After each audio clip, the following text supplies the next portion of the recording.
This is Wisconsin Sports on the Go with Trage, your place for all things Wisconsin sports. Now, your host, Trage.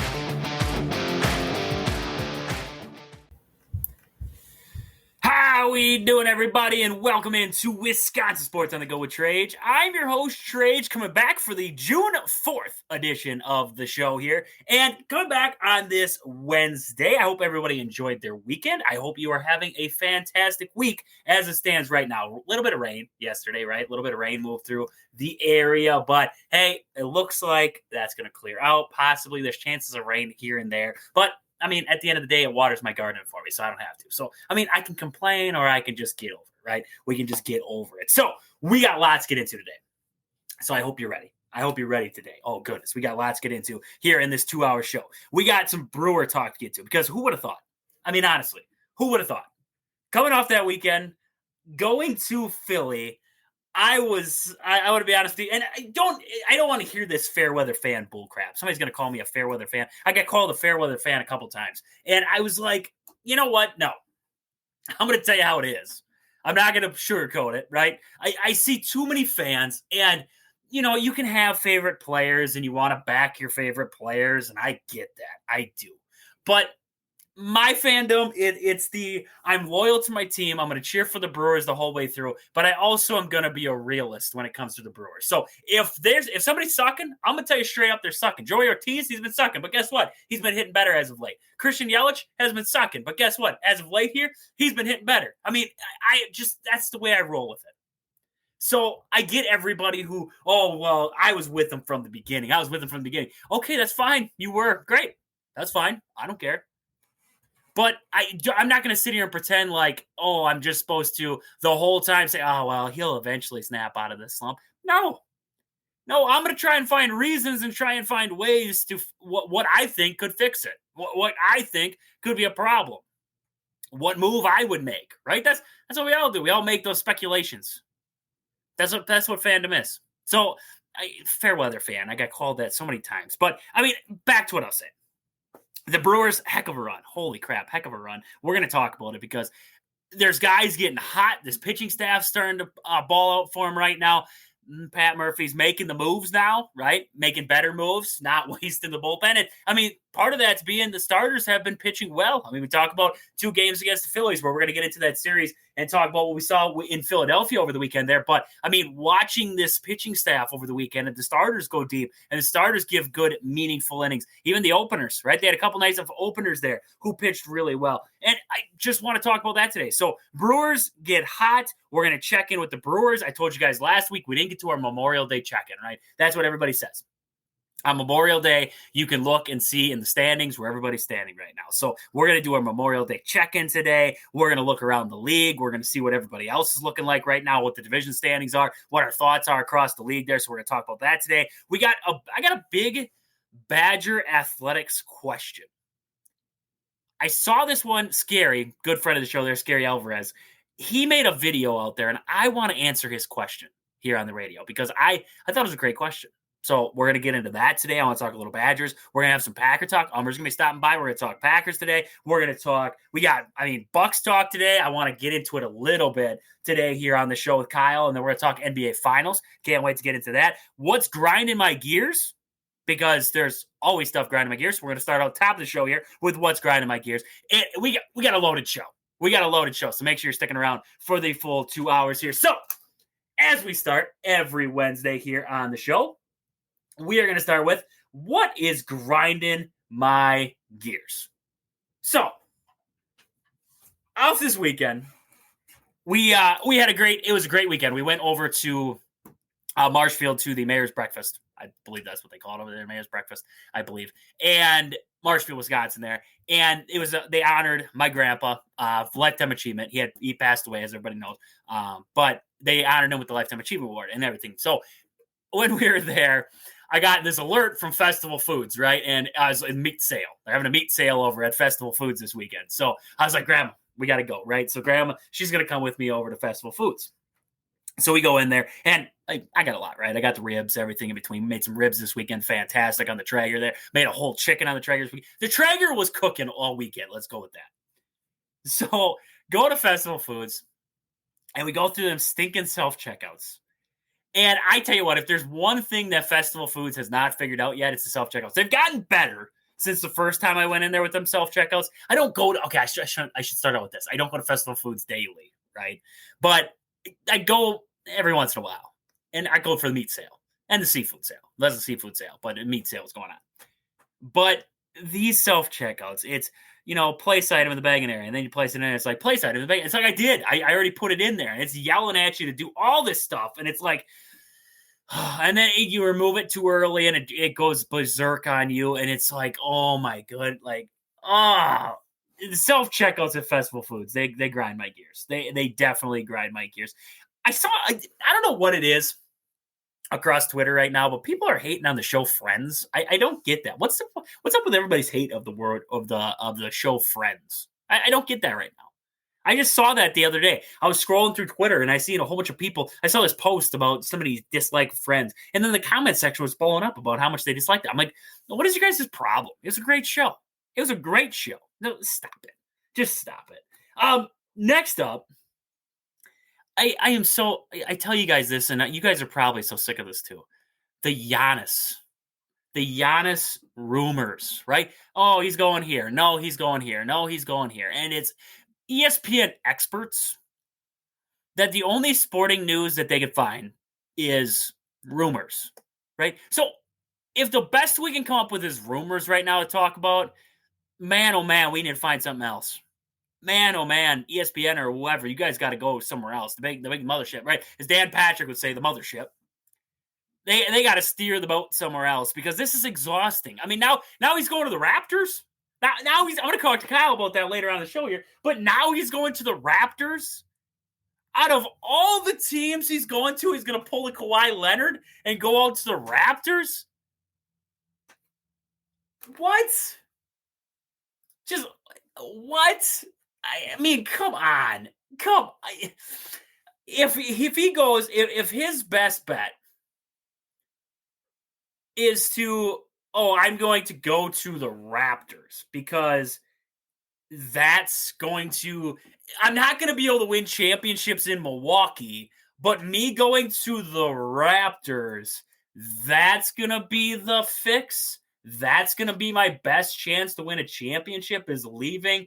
And going away from what I said, which, and everybody loves him for, is how loyal he is to the Bucks. Instead, I'm going to go to the Raptors, and that's going to take me over the top. No. So I saw that. I think it was the Fan, maybe. And, a lot of people say don't listen to the Fan and everything like that. But I think it was the Fan that was saying it. And I commented on their post. It was like, they said, why are the Raptors all of a sudden the favorites to land him? And I said, because, and I literally commented this on the post. I said, because somebody at ESPN made up another rumor. That's it. Giannis when Giannis comes out and says, I want to leave, when the Bucks come out and say, hey, Giannis wants to leave, we need to find, and it comes up in those kinds of stories, okay, let's run with it. But if the best news you guys can come up with is stirring the pot and making clickbait and being like, oh, just click this, fake sporting news, that's the best you can come up with right now about Giannis and the Bucks, okay, great. It's exhausting. It really is. I've seen this so many day after day, and people saying the same darn crap. It's like he's going here now. Oh, what can the Knicks do? Right? That was the biggest question. What can the Knicks do now? Nothing. They have no cap space for him. Giannis is not taking a pay cut to go to the Knicks. No. Yeah, would they be closer with Giannis? Sure. Would Jalen Brunson, Karl-Anthony Towns, and Giannis? Sure, they'd be closer. They'd have to unload everybody to get him. And what, the Bucks are going to let him walk for free? No. You know what? At the end of the day, if they do trade him, they're going for blood. They're going to say, what can I get? And they're going to look and say, Rudy Gobert, I'm pretty sure, if I'm not mistaken, got 5 first-round picks for Rudy. 5 for Rudy Gobert. Last time I checked, Giannis is better than Rudy Gobert. So, yeah. The Bucks are not just good. Unless if Milwaukee, Horst, everybody want to get fired, for, just completely destroying the future of Milwaukee basketball. They're not going to let Giannis go for anything cheap. Not at all. There's realistically maybe a couple teams which I see the Bucks possibly dealing with for Giannis. The Spurs have young talent, picks. OKC, young talent, picks. Houston Rockets, young talent, picks. Outside of that, they're not going to just let him walk out the door. No. They're smarter than that. I hope they're smarter than that. And they're going to make the move and I would hope that Giannis would say, I don't want to go. He could try to force himself to the Knicks, but you're going to have to get a 3-team deal and a lot of picks coming back to Milwaukee. A lot of good talent coming back to Milwaukee. Young talent, should I say, coming back to Milwaukee. There's no way the Bucks or Giannis. If Giannis is at least somewhat loyal to the Bucks, he shouldn't say, I want to go here no matter what and no matter what you guys get. If Giannis is loyal to the Bucks in any way, shape, or form, or at least likes Milwaukee or likes the fans or wants to see the Bucks succeed for years to come, he's going to say, I want to go somewhere where you guys are going to benefit and I'm going to benefit. I would think OKC would be that. The Spurs, maybe, soon. Rockets, possibly. But the Raptors, you're not getting anything back. No. The Knicks, nothing. Unless you swing 3-team deals. It's just, these analysts and these rumors and all this bull crap, I'm just done with it. It's fake sporting news, I'm just done with it. Just clickbait. That's all it is. It's just clickbait. It's like Stephen A. Smith. Just clickbait halftime. So that's where I'm at with that whole thing. I had a couple more things. Another one, my computer all of a sudden's crackling like sizzling bacon on a stove right now. I don't know what. I got to figure that one out. So that's going to be probably after the show, figuring that one out. Why it's crackling at times like I got bacon cooking. I have no idea. It started doing it last week, and then it stopped, so I got over it, and then it started doing it again. As much as I love bacon, which I do, I absolutely love bacon. I don't love it right now. No, because now I got to figure out what's wrong with my computer. And if I can't fix it, then I got to take it into somebody. So that's why we got to wait until the end of the show to be able to fix it. Because if I tear it apart and can't get it back together, I got to take it somewhere. So we got to wait for that one. So my sizzling computer right now is definitely, I got the fire extinguisher down here with me, a couple bottles of water. So just in case I got electrical fire and water, those mix, right? You have an electrician right now. I just can't believe I said that. You have an electrician right now telling you about water and electrical fire. That's the way to, no, don't. No, that's bad choice of words by the guy who is the electrician here. So anyways, one last thing that's just been grinding my gears for a while. It's been grinding my gears for a while. And I bet you there's a lot of the same folks out there who think the same way. Kids and parents so worried about their kids throwing hard. Like, okay, so we're talking baseball. Or, you can talk softball, I guess. You can talk softball with this, but throwing, and you could go all sports with this kind of thing. You could go basketball with shooting threes. You could go bowl. I don't know how to even compare this to bowling. We're not going to compare it to bowling, but either way. My point was kids so worried about throwing hard or throwing breaking balls that no one's actually teaching them the fundamentals of pitching. I see this so much now, and I see it a lot of my kids, and they'll come up to me and they're like, "Oh, I learned, right first day of practice, they tell me, oh, I learned how to throw a curveball and I learned how to throw this." I'm like, throw a fastball first, because then I see in games and they're like, it's like like a 2-0 count or something. They can't get the fastball across. So all of a sudden they're trying to throw a changeup or they're trying to throw a curveball or a slider, right? And it's like, stop trying that. Stop trying that.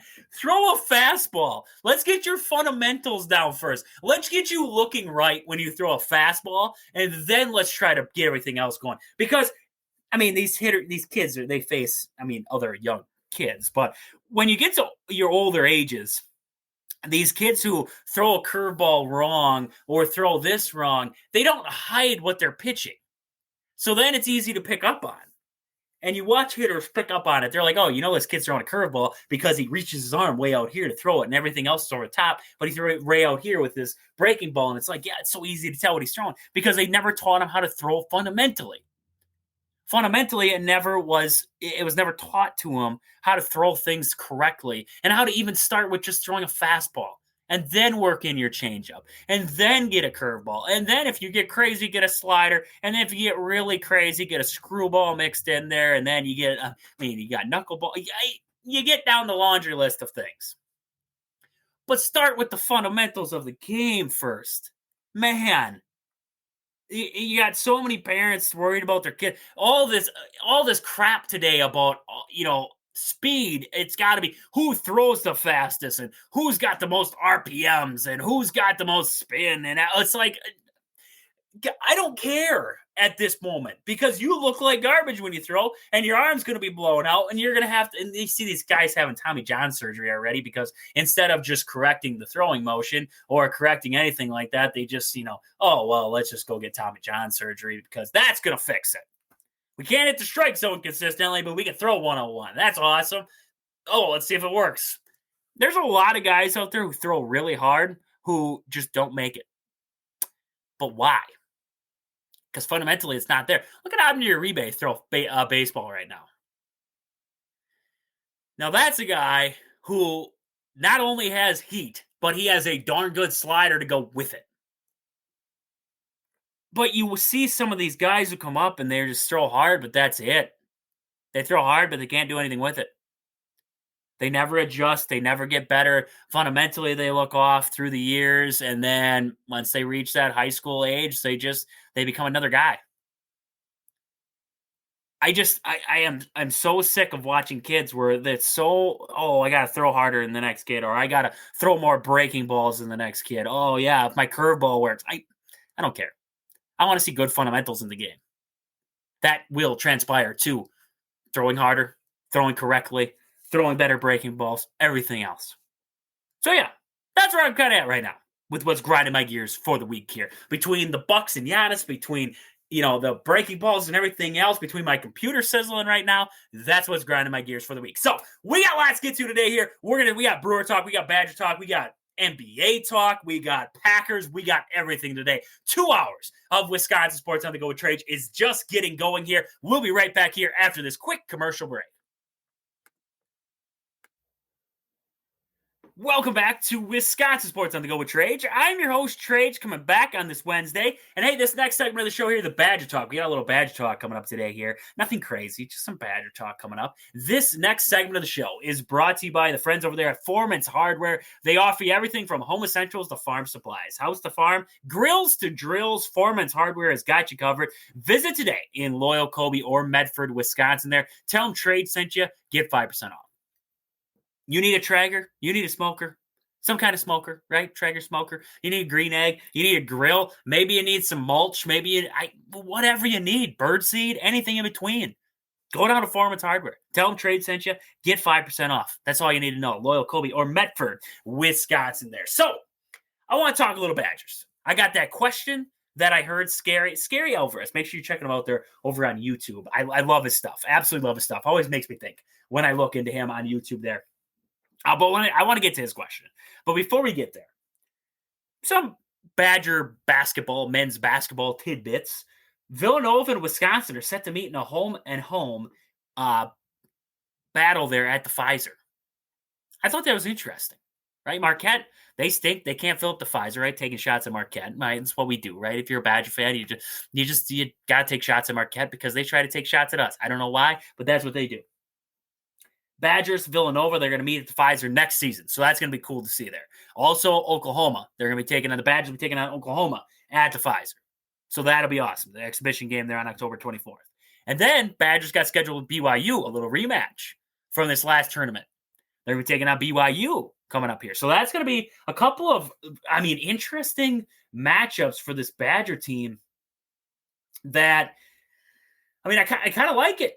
I kind of love it. Gonna be honest with you, I kind of actually love it.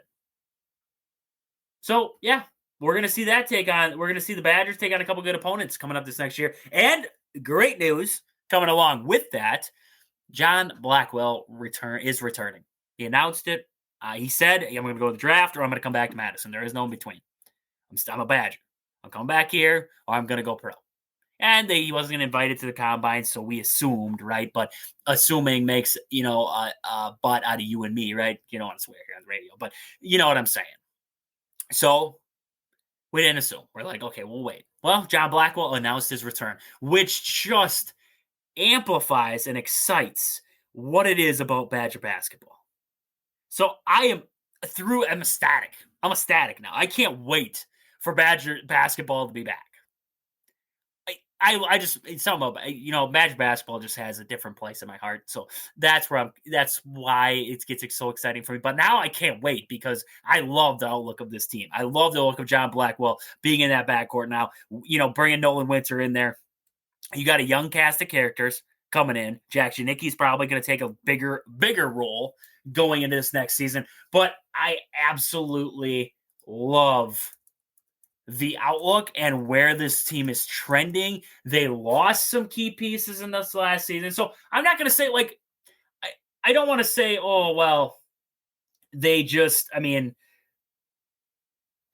don't want to say, well, they're going to be 1,000 times better than last year. I don't want to speculate that at this point because John Tonje came on and he was unreal, right? He was unreal. But I look at what they brought in. I look at a guy like Andrew Rode coming in from Virginia. I look at a guy like Nick Boyd coming in from San Diego State. And then I look at Austin Rapp from Portland there, the big fellow who can shoot it from three. And I look at those three guys, and I'm like, your offensive output got replaced, right? I don't know if those guys are going to be John Tonje. Good, you hope so, right? Andrew Rode coming in, you're like, I hope he can be a John Tonje again.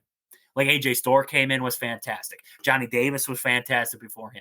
And now you bring in a guy, you brought in John Tonje. Now maybe a guy like Andrew Rode comes in and just Greg Gard and this Kirk Penny in the offense, they know how to utilize them. I love the additions that they brought into this team with the returning guys that will be coming back on that bench. You look at guys, Jack Janicki, you got Jack Robinson, you got Greppy, you're going to have the freshman there from overseas. I don't even know how to say his name. It's like Bielakis. So that's going to be a crazy name for me to figure out how to say. So I can't wait to see him. And then you got Kingser and Garlock and Jones coming in, the young guys. But I love the outlook of this team.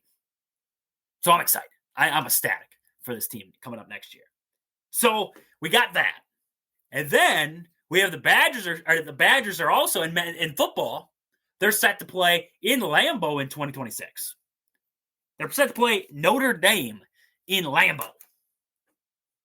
That's exciting. My question was, and I guess I was asked this question, do we have a problem? Do Badger fans, I guess, have a problem with, because it's going to be on a Sunday. It's kind of weird. They're going to play their season opener at Lambeau on a Sunday. Sunday, September 6th, 2026. The game is originally scheduled for October 3rd, 2020, but was postponed due to COVID, and it'll be the first college game at Lambeau in a decade. So that's kind of the whole outlook of it from what I read. But I look at that, and it's like, okay, does anyone, because this was the question I was asked, does anyone have a problem with the Badgers having big games like this, not at Camp Randall? Because it's a big game. You have Notre Dame, historic program in Notre Dame. They're going to be coming to Wisconsin to take on the Badgers, but it's not going to be in Madison. It's not going to be in Madtown. It's going to be in Lambeau. Does anybody have a problem with that? And I got to be honest with you, in some facets, you could say yes, right? Because you want to have it on campus. You want to have the student section. You want to have, students easily, go outside, tailgate. They all get fired up in the streets and everything. Then they come in, they're rowdy, they get excited, jump around, everything like that. You want the atmosphere. You want Camp Randall. It's exciting. I get that factor. But then you take in the factor of this is Lambeau Field. This is iconic. This is big. This is big moment. This is, you're going to probably have big, I don't know what time the kickoff's going to be. They don't have that schedule. It's in 2026. But you're going to have most likely a big time kickoff time for this year. You're going to have a lot of publicity. You're going to make a lot of money off it. So you got to look at those factors too. So I can see where fans maybe would say, yeah, it'd be nicer if it was in Madison. Sure, maybe. But I can see it from both sides. So I'm going to say I don't have a problem with it as long as they don't get crazy with it, right? And all the games are away. It'd be like if the men's basketball team, we were talking about playing at the Pfizer before, right? They're going to play Villanova there. It'd be like if the Badgers just all of a sudden start playing a lot of big games at the Pfizer and just went away from the Kohl Center. I'd be a little upset with that because I think the Kohl Center, the atmosphere, everything in between, I think it gets huge in there. And I think the same thing at Camp Randall. So I don't want to get crazy with it, get too trigger happy. But at the same time, I'm like, if they want to play a couple games at Lambeau, that's awesome. I'll attend. So yeah, I'll attend. That's probably gonna be. I'll take my boy. That'll probably be. I'm not good at math, but he's going to be probably about 1.5, maybe 2 by then. He's going to get close, right? So maybe he can get out and about. Maybe the wife will come with. Maybe she'll yell at us both. I don't know. Maybe we'll see. Maybe she'll want to come with. Maybe she won't. Maybe she'll be like, this is going to be my time to stay at home. You two go to the Badger game. That'd be okay, too. We'll get over it, right? So that's what we got right now. Badgers got that scheduled up there. And they also got some time releases for the upcoming season. Not looking way too far ahead, right? But for this upcoming season here. And they are going to be taking on, and this was the question that I was given, or the question that I saw given across social media, and then I guess it came across my feed there, was this Badger and Alabama game. And I didn't really think that there'd be many questions coming out of Wisconsin and Alabama, but there was a question. So Wisconsin, Alabama is scheduled for 11 o'clock in Tuscaloosa. And a lot of people were like, oh, well, I thought it'd be a more of a primetime game. Well, college football, technically, because how many times do we watch Michigan as the number 2 team in the country take on Ohio State as the number 4 team in the country, and the game kicks off at noon? And it's like, why? Why is it not the night game? The night game's like Nebraska versus Wisconsin. And it's like, I'm taking a shot at Wisconsin myself there, but it's like, why is this the game right now? Wisconsin taking on Alabama for an 11 o'clock kick. Third game of the season there, September 13th. And I saw a lot of people talking about it. They're like, well, why is this game at this time and everything? Why is it in a prime time? I gotta be completely real. Why would I want to sit around all day, right? Lounge around and just wait and wait and wait and wait. And then at about 6 o'clock, watch the Badgers go to Tuscaloosa, and you're hoping win, right? But at the same time, why would I want to watch them go to Tuscaloosa and play a night game, wait all day to watch it? Why can't I just watch it at noon? Well, what's going to be the difference for me, honestly? End of the day, what's going to be the difference? Probably nothing, except for the fact I got to wait around all day to watch Badgers play. That's it. So I'd rather get it out of the way, have the rest of my day to sulk or whatever I got to do, or maybe cheer, right? If they win, wow. It's going to be hot no matter what, right? It's Tuscaloosa. It's September 13th. I saw some people that are like, oh, if you play a night game, it might not be so hot down there. It is. It's September in Tuscaloosa. It is hot no matter what time of day. It's going to be sticky. It's going to be humid. It's going to be hot. That's Alabama. So it's just, boys, drink your water. You'll be fine. Get over it. This is the temps we're playing in. Suck it up. That's about it. It's an 11 o'clock kick. I'm good with that. I don't know. I've seen a lot of people who are like, oh, why is it not a prime time? Everything. And it's like, I don't know if I really want a prime time with Alabama. In Alabama, I'm good. I'm good. At this point, I'm good. I'll take an 11 o'clock kick. I'll get it over with. I'll watch it. I remember last year watching it. I shut it off at halftime. It does not help that your starting quarterback got hurt. But I shut it off at halftime. I shut off a lot of games at halftime with Wisconsin last year, so that's besides the point. But, yeah, I'm good with the 11 o'clock kickoff. That way I have the rest of my day to do what I want. I don't have to wait until 7 o'clock at night, turn it on, and then shut it off, go to bed, upset. I can just be upset the rest of the day and then maybe go drink the night away. I don't know. We'll see what happens. With that. So, Badgers, 11 o'clock kick for that Alabama game. The MTSU game, Middle Tennessee State, that's going to be a 3 o'clock kick there on the 6th. And then opening game for the Badgers against Miami, Ohio, will be at 8 o'clock at night. I don't understand. They've been playing the last couple years, because last year, was it Western Michigan that they had last year? And that was also, I believe, if I'm not mistaken, that game last year was also a really early kick. against Western Michigan. Yeah, I believe that was also an 8 o'clock kick or something like that. It was on a Friday night. That's right. It was on a Friday night. That's why it was so darn early, or late, because it was on a Friday night. And this year's game on August 28th opens up on a Thursday. We can't even open up the season on a Saturday anymore. Wow. We fell off that far. Is that what it is? We've fallen off that far. We can't even open on a Saturday anymore. We open up on a Thursday. We're one of those Thursday games where they're like, we're just going to throw you on a Thursday and get over it. Is that what it is? Because, wow. I didn't know we fell off that far.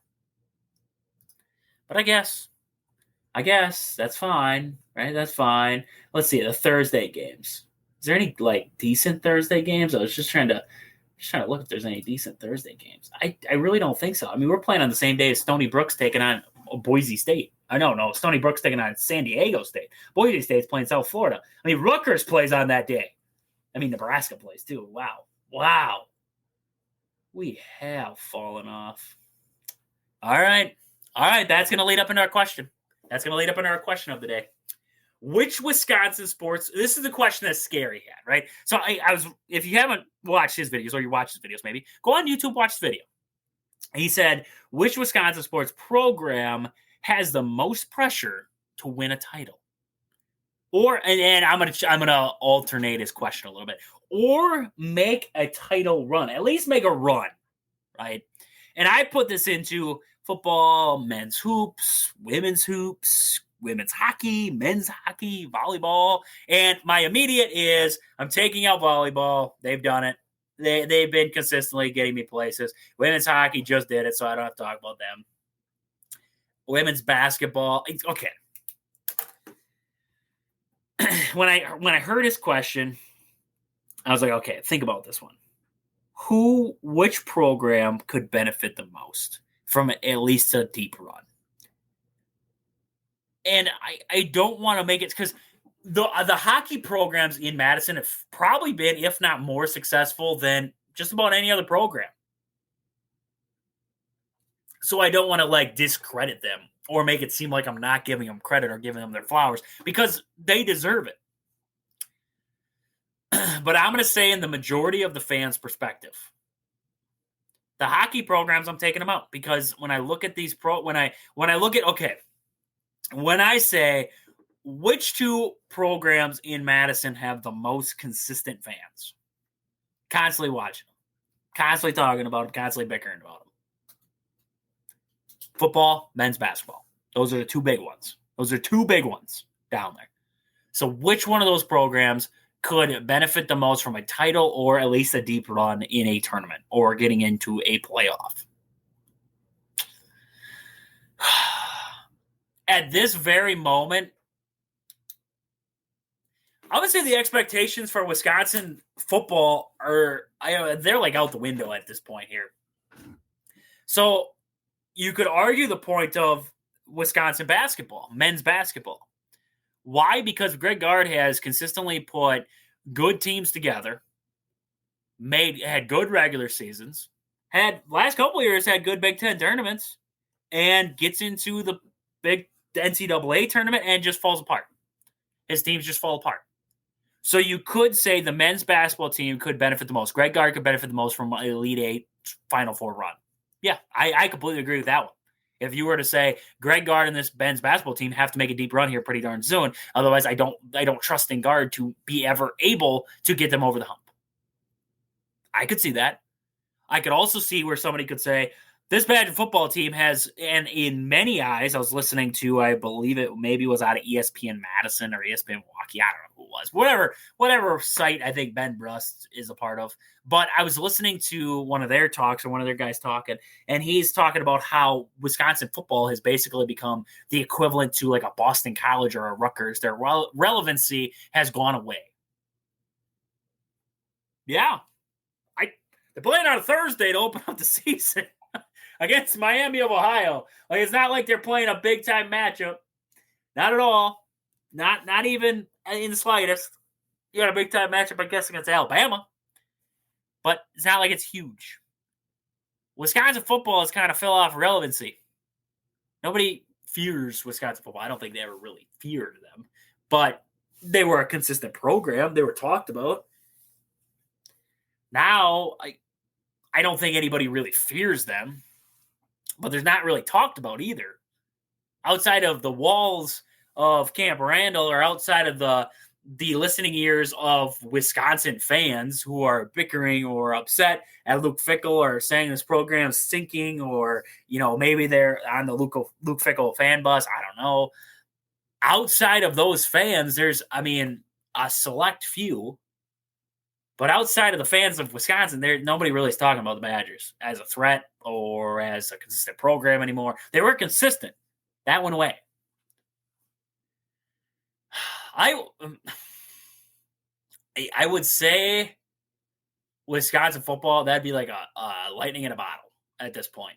I think Wisconsin football has to come back to relevancy first, where they're relevant to the world, where they're like, this team was in games. Maybe they lost a couple, but they were in them. They were in a game against Oregon. They're in a game against Ohio State. They just ended up losing that game, and they finished the season with 7 wins, and it was a pretty darn good season. This season finished with 7 wins. It's a pretty darn good season. I think that's where Wisconsin football has to get to. When I look at Wisconsin basketball, I say they've shown consistency over the years. It's just consistency in the NCAA tournament and finding a way to win games when it comes to that. That's where I would say. So for me, I would say the team that could benefit the most was not the most pressure, but the team that could benefit the most, or the coach that could at least benefit the most, will be Greg Gard and this Badger basketball team getting over that hump, because he's shown the consistency to win the regular season. I think Luke Fickell could benefit the most from winning in the regular season, winning a big game. Then we can talk about winning a title. I got to start with a big game. Then we can win a title. Greg Gard has won big games. He's won a lot of big games. Arizona last year, Purdue last year, Illinois. He's won a lot of big games. It's just winning big games in the big moments in the NCAA tournament that have failed him. And that's where I think Greg Gard and this Badger basketball team is the one with the most pressure to make a run. So that would be mine. Who has the most pressure to make a title run, or to at least win a title, or go on a title run? I would say Greg Gard and the Wisconsin men's basketball team. So yeah, that's kind of where I'm at. I want to hear what you guys think.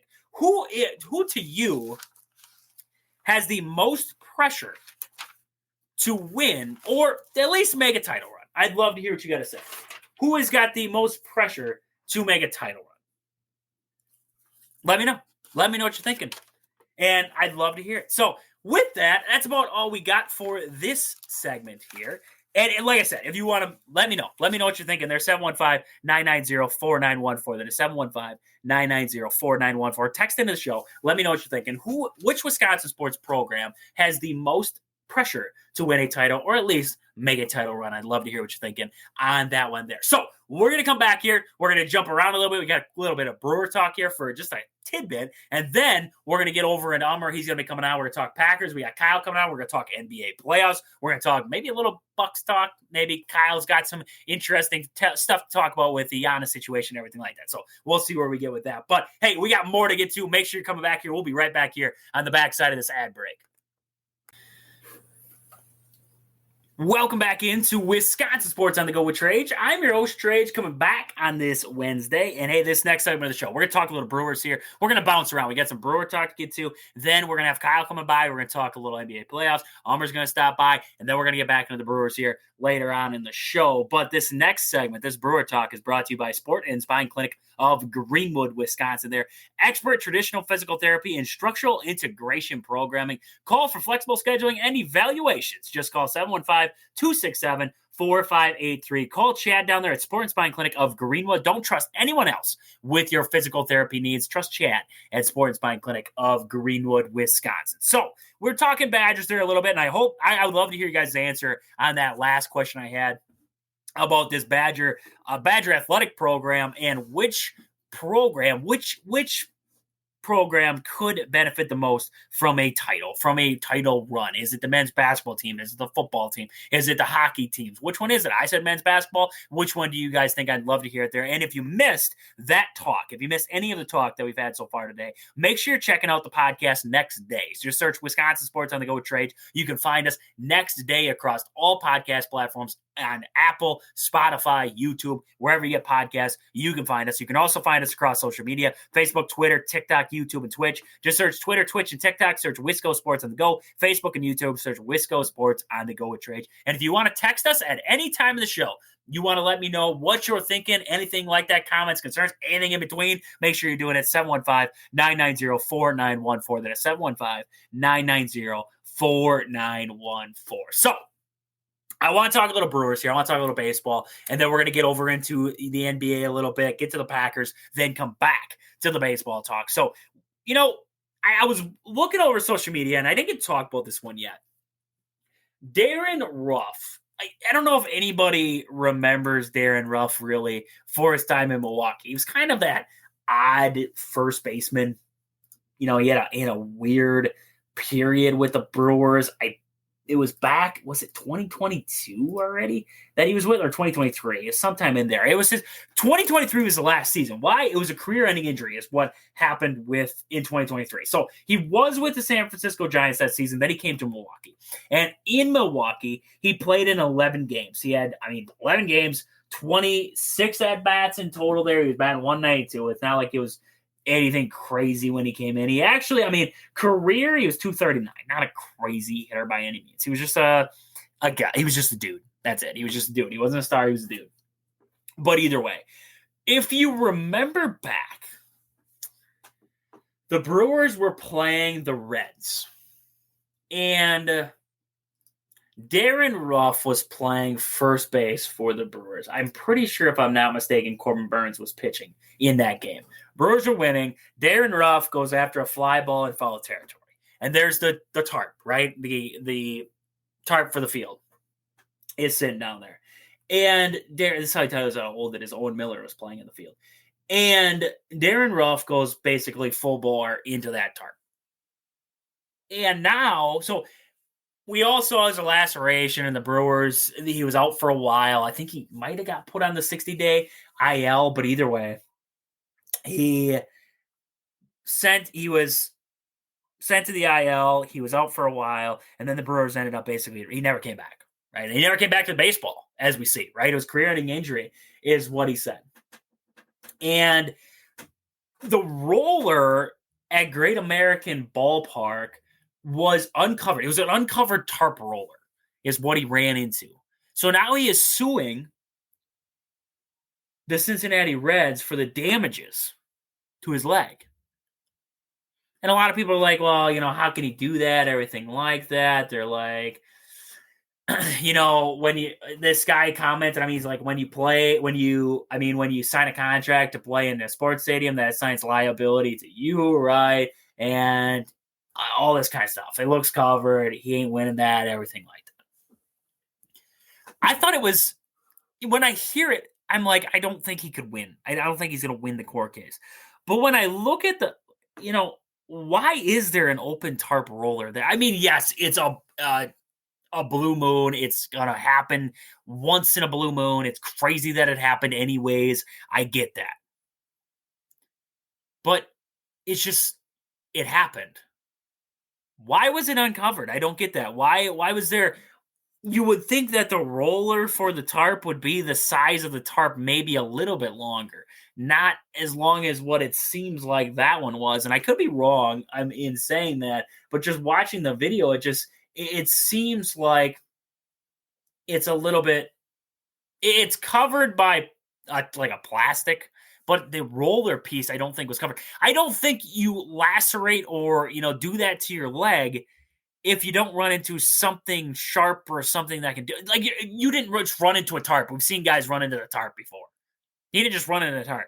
He ran into, I'm guessing, the log roll or whatever you want to call it in the middle there. He had to have hit that, is what my guess was. So, just an interesting thing. Just an interesting thing that I saw on the weekend there. It might be old news. This might have been a couple. It was at least a week ago, I think, that this whole thing came out with this. But we haven't had talk in a week, right? We talk every Wednesday, so we didn't have talk in a week. So I thought that was interesting. So we'll see what happens with Darren Ruff and the whole thing.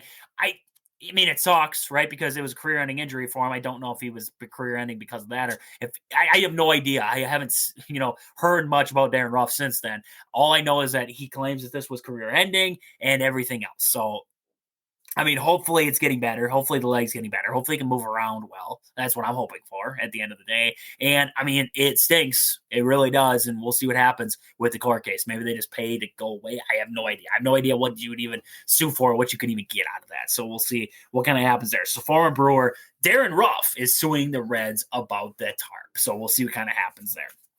So the Brewers. Wow. I mean, we talk about this Brewer team. As you guys know, pre-recorded, right? So I don't know what else to say besides I'm pre-recorded. So when I give you guys stats or anything like that, sometimes they're a day ahead, right? Because I have the stat that the Brewers are on a 8-game winning streak, most consecutive streak in years. I think it's been 2020, 23 since the last time they went on kind of a burner streak like this. I mean, there's just a boatload of stats you could go with right now with this team. It's been a run to talk about. And awesome. I mean, the Brewers are probably, you would say one of the hottest teams in the game. You definitely would. You'd say one of the hottest teams in the game, in my opinion. So, why? There's some fans, it's split, right? Right now, for me, it's split. You have fans who are on one side of this fence where it's, I told you so. I told you they would be fine. And then you have the fans on the other side who are like, it's just a fluke. And then you have the fans in the middle. I'm in the middle, right? At this very moment, I'm not going to sit here and tell you that what we've seen, because we've seen, I mean, the Brewers swept the Phillies for the first time since 2015. That's been a while. So that's a stat to talk about. We're seeing stats they've won. What do we got here? They're all of a sudden 32-28 on the season here. There's Jackson Chourio has been 8 for 27 with 2 home runs and 7 RBIs. Christian Yelich all of a sudden wins NL Player of the Week. He's been playing well. So you look across this, you're like, all the pieces are starting to form each other, right? We went into the season, we said Christian Yelich has got to be the guy because Willy Adames is gone. Christian Yelich finally shows up, and the Brewers start winning games. Coincidence? I don't think so. Jackson Chourio finally starts hitting the ball again. Jackson Chourio, as this Brewer team looks right now, is Jackson Chourio, because Jackson Chourio in 2025 is streaky hot. He's a streaky hitter. He gets hot, and he gets hot. And when I say hot, I'm talking 3 for 5. I'm talking 4 for 5. That's the Jackson Chourio that you get when he's hot right now. But when he's cold, oh, baby, is he cold. And that's what we saw with the Brewers. When they were losing games, it was like everything was wrong. The defense looked like crap. The pitching was terrible. We had weird Pat Murphy's trying to make moves that aren't even there. The Christian Yelich is off. The hitting's off. Can't score runs. It's like everything was just unraveling. And then all of a sudden they went on this streak. And why? Well, Christian Yelich got hot. Everybody's feeling it now in this lineup. It was like Sal was there. Terang started out hot. You had guys starting out hot. It was just who needed to come yet? Who needed to join the party? We see it now. We see the guys. Christian Yelich is the main cog. As he goes, the offense goes. So I got this question. People said to me, you complain so much about Yelich. That's what they tell me. You complain so much about Yelich. Was I wrong? And I'm going to say this. I'm going to ask myself the question. Was I wrong to complain about Yelich not producing? No. No, I wasn't. Because as this team goes, as he goes, look what's going on right now. Christian Yelich gets hot and the team gets hot. Now, can you completely rely on Christian Yelich to do everything for you? No, you can't. But when he is a hole in the lineup, it's a lot easier to pitch to this team. But when he's hot, you have to pitch to Jackson Chourio because you don't want to have him get on to get to Yelich. You have to pitch to Terang. You can't, it's not as easy to pitch to the guys in front of him, and it's not as easy to pitch to guys behind him because when he gets on, he's also a threat to run. So Christian Yelich is a mainstay because he's a top of the lineup guy. So everybody who was complaining about him in the right sense, saying he needs to be better and you need to find a way to implement him. And like I was saying last week, I said, maybe get him out of the DH role, maybe put him in the outfield a little bit more, try to get his feet, keep him into the game, keep him, focused, everything like that on the game. I wasn't saying it as much as we're complaining about him. I'm not trying to complain about the guy because if I want to complain about him, I'm just going, he sucks, he stinks, whatever. I'm not going to sit here and say that. I'm going to tell you why I think, because I wouldn't complain. I shouldn't say complain, but I wouldn't criticize because I think, well, it's just going to be, that's going to help. Not going to help. I think sometimes when I criticize him, he actually hits home runs. So maybe me criticizing him, maybe being his doubter is his motivator. I have no idea. But when I watch him and I see when he goes on these runs and the Brewers go on these runs, I'm like, this is the main reason why you were given that big contract. And that's a big reason, too, why you would get upset. Nobody makes that kind of money in this lineup except for Christian Yelich. And when he's not producing, you sit there and you wonder to yourself, why did we give you this big deal? We can't really afford anybody else because Mark Ananasio's cheap, right? That's what we're told. Mark Ananasio's cheap. He doesn't have money. We're a small market team, so we can't go get anybody else. But we gave you this big contract, but now you're not producing, right? And then it's a back problem. Oh, it's this, it's that. Okay, now the back's fixed. So now what's the deal, right? And he may be slowly coming around. We talked about it last week. Kyle and I were talking about it, and I said it there. I said sometimes it takes a minute to fill into a DH role, to change your role on a team, like a Rafael Devers had to do. Devers didn't start out the year well. Now he's hitting well. Maybe Yelich is turning that corner. And if Yelich turns that corner, this whole team is going to turn that corner. And if that happens, watch out. Because this pitching staff is only getting healthier. You have Freddie, you have Chad Patrick, you have Logan Henderson just sitting in the AAA right now. He's just dogging everybody down there. And then he comes up and he pitches like an ace up here too. So you have that in your arsenal. You got Woodruff coming back. You got Quintana back. You're going to have arms galore. You have Savali back. He pitched well against the Reds there on Monday night. You have a lot of weapons. D.L. Hall pitched fantastic. Quinn Priester's been better since coming to Milwaukee. The bullpen's been rested because guys have been able to go longer. You have long relief guys now. You have returning pieces, and this team is only getting healthier, and you still don't have guys like Garrett Mitchell and those guys back yet. When you get those guys back, man, oh man, this team could take off. But there's two directions, right? There's two directions. And right now we're kind of figuring out, is this a fluke of a run? What team is the real Brewers, right? Is it part of what we see now? Because it's not like they're going to stay hot like this forever. But it's, can they find some consistency? Can they win 4 games in a week on some weeks and then 5 games the next week? Can they do that? Can they get on a winning? If you want to end the season on a winning note, you have to be 500 on the road and about just around 700 at home. I would say 700, 750, somewhere around that at home. You got to be in that boat. If you have a losing road record, it's probably not going to, the season's not going to look very good for you. Right now, the Cubs are having pretty high up there. So we got a lot more to get to here. We got more Brewer talk coming up later. We're going to talk more Brewers, the Memorial Day check-in, everything in between. So I want to talk about that. I want to get into a little bit of MLB talk later on today, so I can't wait to talk about that here. But coming up next, we're going to wrap up the hour here. So we're going to wrap it up real quick. And then Kyle's going to be coming on. We're going to talk a little bit of NBA playoffs, and then we're going to have Ummer stopping by. We're going to talk a little Packers, see what he's got to update us with the Packers here, and then we're going to talk Brewers later on his show. So make sure you're sticking around here. We are just getting rolling here. We got a whole nother hour of Wisconsin Sports on the Go with Trades coming up just after this next commercial break here. So we'll be right back here after the quick commercial break. Welcome back as we wrap up the hour here on Wisconsin Sports on the Go with Trades. Don't worry, we're coming back. We got another hour of the show coming up here. We're going to talk with Kyle. We're going to talk with Hummer. We're going to get to a little bit more Brewers, so make sure you are coming back here in the next hour of the show. But, hey, this little last segment here is brought to you by Marshfield Motor Speedway, the half-mile paved track just 3 miles west of Marshfield on County Road H. Find upcoming events and races at marshfieldspeedway.com. That is marshfieldspeedway.com there. If you want to find us across social media, make sure you're doing it. Facebook, Twitter, TikTok, YouTube, and Twitch. If you want to find us on Twitter, Twitch, and TikTok, search Wisco Sports on the Go. If you want to find us on Facebook and YouTube, search Wisco Sports on the Go with Trade. You can also email us if you're looking to sponsor a show. If you're looking to get your name out there on the radio, we'd love to partner with you. We'd love to help you in any way we can. Wisco Sports on the Go at gmail.com. That is Wisco Sports on the Go at gmail.com. Or reach out to us on any one of those social media platforms. You can also, at any point in the show, make sure you're texting in to the show here, 715-990-4914. That is 715-990-4914. So, in the next hour of the show, we got Kyle stopping by next. We're going to talk NBA playoffs. We got Ummer coming up later. We got Brewer talk to get to. So, make sure you're coming back here 2 hours. We are 1 hour down.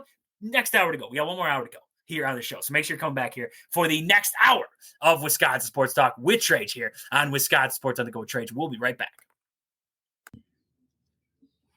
Welcome back to hour number 2 of Wisconsin Sports on the Go with Trage. I'm your host, Trage, coming back on this Wednesday. And hey, this next segment of the show here, Kyle's on. We're going to be talking NBA. This next segment of the show is brought to you by Marshfield Motor Speedway, the half-mile paved track just 3 miles west of Marshfield on County Road H. Find upcoming events and races at marshfieldspeedway.com. That is marshfieldspeedway.com there. So Kyle's on tonight. Kyle, how are we doing on this Wednesday? I mean, the weather, it's been raining in Wisconsin. How's it going out? How's it going down there in Georgia? How's it going?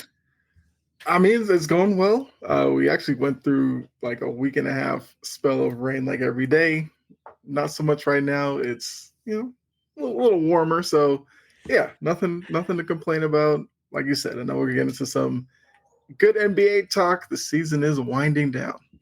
It is, but it's like it's winding down, but then we get the rumors and we get, all of that silliness. So we're going to talk about that today. We're going to talk about some of these rumors. I talked about it in What's Grinding My Gears earlier on in the show. If you missed that, make sure you're checking back on the podcast tomorrow. Wisco Sports on the Go with Trage. Find it anywhere you find podcasts. But I was talking about earlier with the Giannis and everything like that. So before we get there, Kyle always comes on and we always do the Mellow Yellow Minute with Kyle here on the show. The trivia hour, right? The trivia hour dedicated to my grandpa. So today's trivia. So if you got your favorite beverage, make sure you're cracking it out there, right? Make sure you crack your favorite beverage right now. The trivia question for the day is, what is Trage's top barbecue foods? So I got my top 6. We're going to see if Kyle can guess at least 3 of them. We're going to see if he can guess 3 of them. So Kyle, what do we got? Trage's top barbecue foods. Let's go. I'm going to go brisket. Brisket is on there. Okay. Brisket is on there. It's on there at number 5. Brisket is on there at number 5. That's more brisket's like a southerner kind of backyard barbecue kind of thing. Yeah. It's more of a southern kind of thing. Yes, I learned that moving down from Boston that Southerners love their brisket. Now think Midwest, Kyle. Now think Midwest. What would a Midwest guy have at his I was about to say you got to go traditionals now. So no Midwest, usually a brat. There it is. Number 1. We got brats on the list. Usingers, right? We got to get a Usingers brat there for the Ukes. So we got brats at number 1. Okay. So then I'm going to say, how about a nice rib? I did not have ribs on there, but ribs, I mean, they're good. See, you got all the Georgia stuff, but you got the Southern stuff going on right now. Real backyard barbecue right now. And I'm like, I'm tailgating in my yard kind of thought process, I guess, at this point here. Okay. I gotta think a little. Okay. Well, I mean, I feel like this one's universal. Gotta be a burger. Burger. I got a burger there at number 2 on my list. I did throw a burger on there. Nothing beats a good burger and a brat. Yeah, absolutely. Number 3 on my list. I'll see if you can get this one quick. It's a side dish. I figured the next couple might be side dishes. So I was going to say probably a potato salad. Potato salad. Boom. But no onions. No onions, no celery. Right. I'm not dealing with that bull crap. I'm not dealing with that, okay? I just want some potatoes and maybe some eggs up in there. I just don't want no celery, and I don't want no onions up in there. So, potato salad. So you got brats, burgers, and potato salad. You got the brisket on there. I had taco salad. Oh, I got my part of my family make taco salad. It is absolutely fantastic. And then crab salad. My grandma makes this great crab salad. Okay. Wow. Yeah. Wow. So I had pickles. I put pickles as number 7 because you can't go wrong with a good pickle. Yeah. I mean, you have a burger, you have a pickle on the side. That's just the way it's got to be, right? That's just the way it's got to be right Perfect now. compliment. So, exactly, Kyle. So we got a lot to get into. Kyle, I was talking about it off the top of the show. What's grinding my gears for the week here? Why does the NBA want so badly for Giannis to just leave Milwaukee? Why do they? It's like that is what their goal is right now. You look at all these analysts and you look at, all these experts, right? And they're, Giannis is going here. Oh, he's going here. Windhorst will tell me he's going here. And then all of a sudden he's going to the Raptors. And they don't even have the capital to get him, but he's going to the Raptors and he's going to the Knicks. They don't have the guys to get him either, but he's going to the Knicks now. And it's like, when are we going to be done with the fake news here? And we're just going to report what's actually happening out there. So, I mean, Kyle, why does the NBA want Giannis out of Milwaukee so darn bad? Okay, because the media has this crazy thinking that because Giannis is in a smaller market in Milwaukee. He won his title a couple of years ago. He's now no longer beholden to Milwaukee, and a guy of his stature should be in a bigger market for, commercials or whatever. Even though, if you look at it, he's pretty marketable even in Milwaukee because he's a global name. That should be good enough. I feel like the media should kind of start getting alongside with Silver. Silver would love nothing more than for Giannis to stay in Milwaukee, because Silver's job is to make it that each team feels like they have a chance of landing big name guys like Giannis and keeping them. Yep. So if Giannis just bolts, then we get the same cycle where, you draft these guys, you hope to get a title out of them, and then they just bolt for a bigger city. But I think what these analysts aren't understanding is that I don't know if Giannis is that type of personality where he needs to be on the stage of New York. I think Giannis just wants to be somewhere where he can win. He doesn't care where that is. I know you brought Toronto. From what I've learned, the Toronto connection is more about I butcher his last name, Majiri, in the front office. I think he and Giannis have a bit of a connection. That's the connection to Toronto. I also get where you're saying that in terms of assets from Toronto, it's kind of tough to see how you make that happen. Like, I've worked trade machines and I found trades that make sense, but then they kind of don't make sense from Milwaukee's perspective. Because one thing Toronto could do is like they could package like a Brandon Ingram, Jakob Poeltl, the number 9 pick, and maybe some more picks on top of that. Which, Ingram is a guy who can score when he's healthy. Poeltl would kind of give you a big man, but he's not really he's like an undersized big man. So I just don't know how Milwaukee really takes that as a package. Like, maybe they throw a bunch of picks on it that make it more enticing. But yeah, I just don't see how Toronto gets it done. Maybe with a third team, maybe, but yeah, I don't know what to think about that rumor. I think he ultimately stays. I do too. You'd have to bring in a third team, and I agree. You look at what Adam Silver and what he wants, and what these analysts and everything should want is a league where you can look 1 through 5, and you can say any one of these 5 teams could go to the finals, and that's what we kind of saw this year with the Pacers. They could, I mean, they came out of not really out of nowhere to some, but to others it was out of nowhere. The Celtics were the favorite. It was the Knicks. It was the Cavs were going to do it, and then all of a sudden the Pacers took care of business. And I mean, OKC was expected, but still, they put it together and found a way. So, I mean, I'm at the point where I'm looking at it too, and I'm saying, why would Giannis? And honestly, it's a lateral move to go to Toronto. Lateral. Like, you want to stay in Milwaukee. You can win probably just as much in Milwaukee as you can in Toronto. And if you win more, I guess. But if they lose the number 9 pick, they're also not getting better in that sense too. So we'll see what happens. I don't see anything happen, but we'll see what happens there. Other news coming out of the NBA. So Tyrese Halliburton's dad, we saw the whole thing with Giannis. This ties into Giannis too. We saw the whole thing with Giannis there at the end of that series, getting in his face on the court. Never should happen. I don't care who you are, whose parent you are, whose family you are. If you get, Giannis should be somewhat protected from having to deal with a fan of anybody coming and getting in his face. And I don't care what anybody says. You watch the replays and the side views of all that crap going on.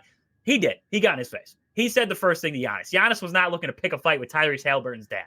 Tyrese Halliburton's dad was looking to pick a fight with Giannis. And he got it. And he's lucky that Giannis did not all of a sudden just come unglued, because maybe he's a ticking time bomb. We don't know. But anyways, Tyrese Halliburton's dad was suspended from going to games. Well, that's been lifted already. Now, Kyle, I think, to me, and I don't like the Pacers. Everybody knows I don't like the Pacers, and I don't like Tyrese Halliburton. So I guess his dad goes along with that. But to me, this upsets me in a different way, because if I did that, if you did that, if any normal person did that, got into Giannis's face on the court, we'd be suspended for life. Not just a couple games. We'd be life. See you later. We'll watch you from home, but we're never going to be welcome back to the stadium. We'll have a poster of us on the front door of the stadium saying, "Don't let these guys in." That's what we would be. He's just, it's been a couple games now, and now we're in the finals, so you can come back in. I think it's a terrible example I really do. It's a terrible example just because the penalty wasn't really anything. It was nothing. It was, oh, you got some bad cred. That was it. But Mhm. nobody really batted an eye because he wasn't like Tyrese Halliburton was this big thing or the thing was a big thing or anything like that.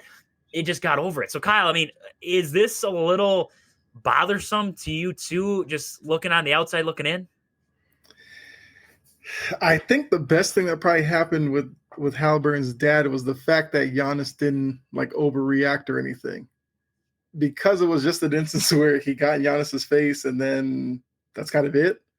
I think that worked in Halliburton's dad's favor because I think Halliburton's dad just got caught up in the emotions of it, because you see it every time they show him, during the games now, like he's up there, like he's just having the time of his life.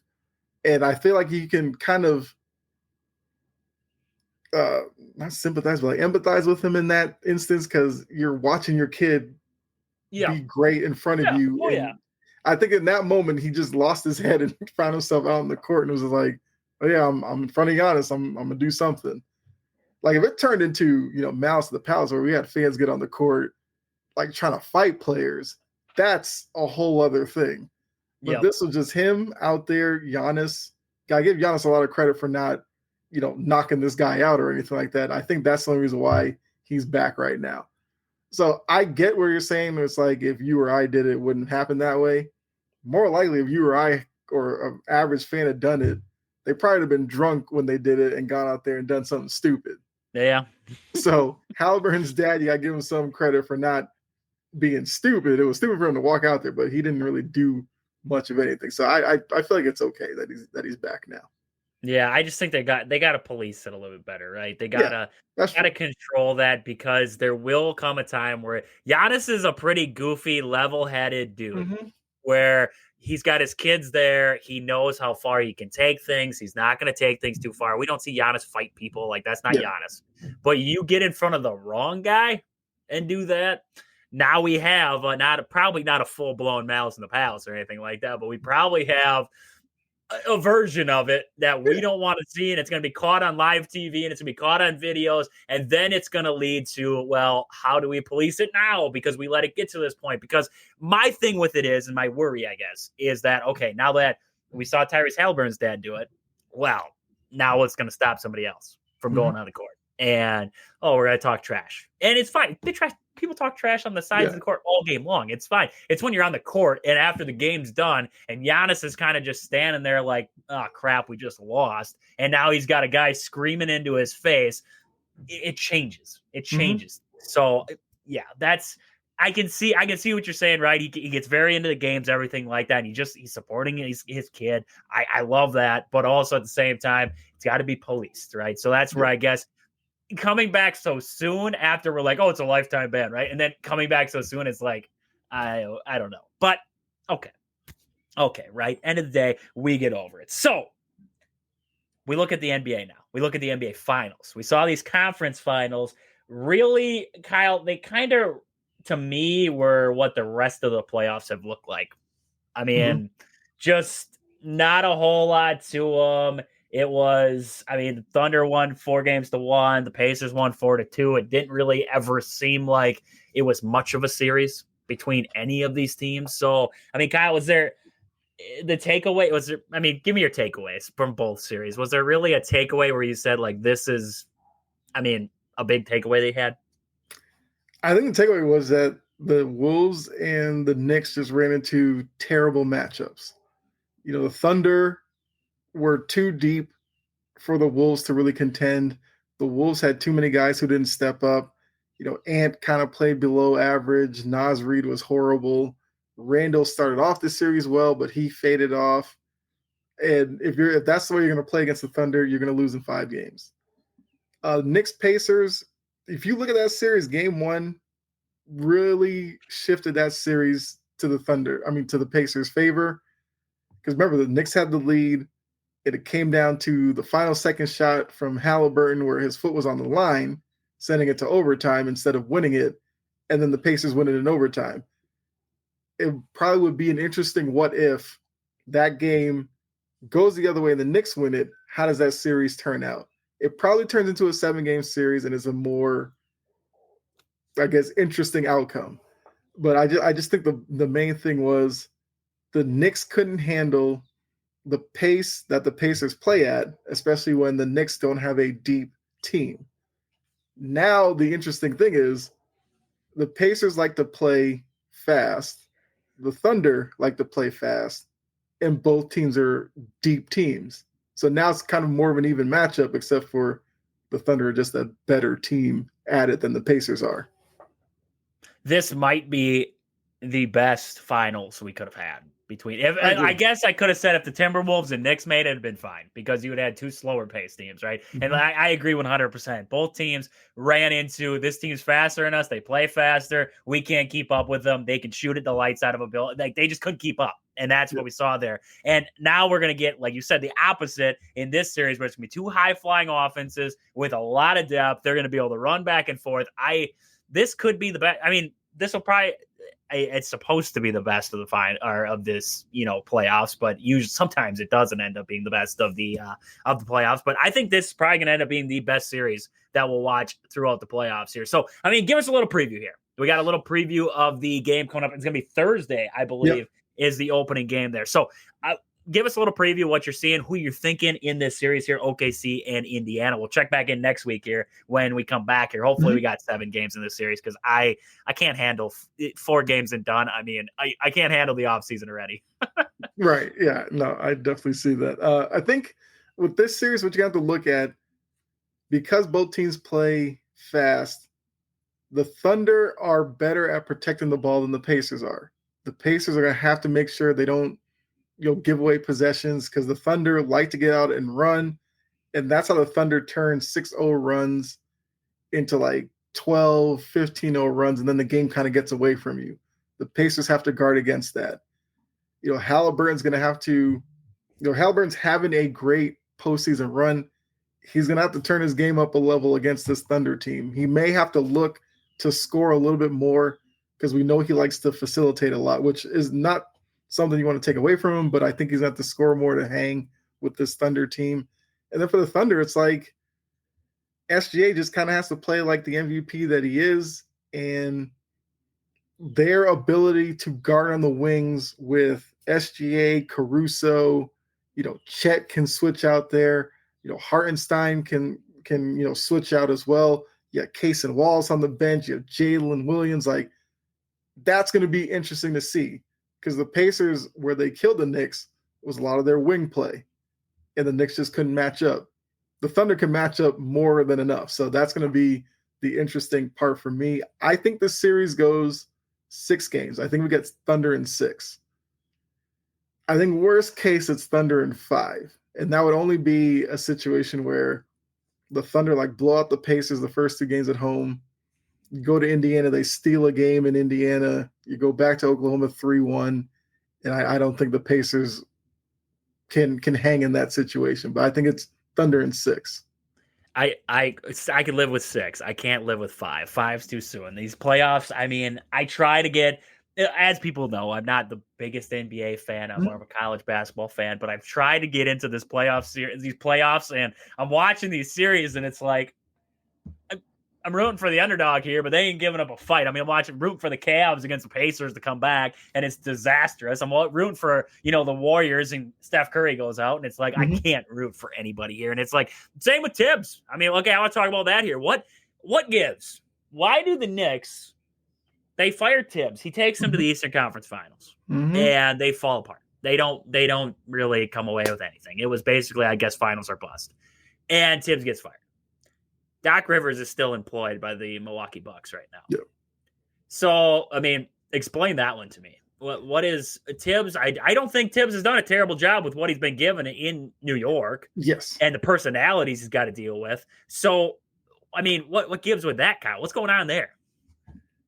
Unfortunately for Tibbs, the minute the Knicks beat the Celtics, that was kind of the worst thing that happened because the expectations with this team was that they were going to the finals because they're better than the Pacers. They have Jalen Brunson, they have Cat, they have OG Anunoby, they have Mikal Bridges. Like, they have better guys than the Pacers. So we should, make the finals, which would have been their first finals appearance since '99, where they lost to the Spurs. But what we failed to realize was the Pacers made the conference finals last year, even though nobody wanted to give them credit for that. We should have seen that was the beginning of that team really coming together and becoming a top team in the East. So I think, unfortunately for Thibodeau, all the attention on his lack of rotations and everything like that was just too much for him. And because of the city of New York, just those Knicks fans, whenever they get a glimpse of a team that could possibly make the finals, they go crazy. And I just think that with the way that they went out against the Pacers, it would have been tough to convince Knicks fans that Thibodeau is going to be the coach again next season. So I feel bad for him because, look, I love Thibodeau.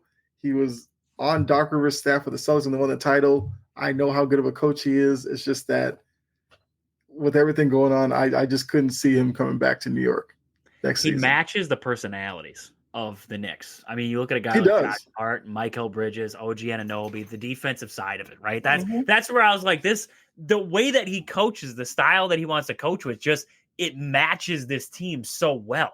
Yeah. And it's just they ran into a team that just ran circles on them. That's all that happened. And like you said, if they don't blow game one and they win that game, we're talking about a whole different series. But now your back's against the wall, and then you got to try to win game two. You fail. You go back to Indiana. You try to win in Indiana. That's tough to do already, right? So, I mean, it's just the series did not set up well for him. And like you said, after game one, it was just a disaster. So, yeah, so Tibbs gets fired, kind of stinks to see there. Maybe Doc's next. I don't know. Some Buck fans are like, let's get rid of him. Some Buck fans are like, hey, let's move Doc because they think he's going to the upper management role. They're like, oh, let's move Doc up there and hire Tibbs now. I don't know if I'd hate that. I don't know if I'd hate that move at all. Doc Rivers, maybe they want to keep him in management, I guess. And then you bring in a guy like Tibbs to be your head coach of a team where he's supposed to be a gap year guy or, I'm going to build this team from the ground up, a rebuild guy. I don't hate that move by Milwaukee either way. So we'll see what kind of happens there in the offseason as we get there. But we got the NBA Finals first. That's coming up Thursday. We're going to talk about it next week here. Hopefully, Kyle and I are talking about a series that's still going on and not a series that's basically wrapping up. So hopefully we got that going on. But Kyle, let the people know where to find you out there across social media. Yeah, you can find me, chomping at the bit on Facebook, YouTube, kind of anywhere you listen to podcasts as well. Spotify, some audio versions. Find me even on Tumblr with a blog. So yeah, just come find me.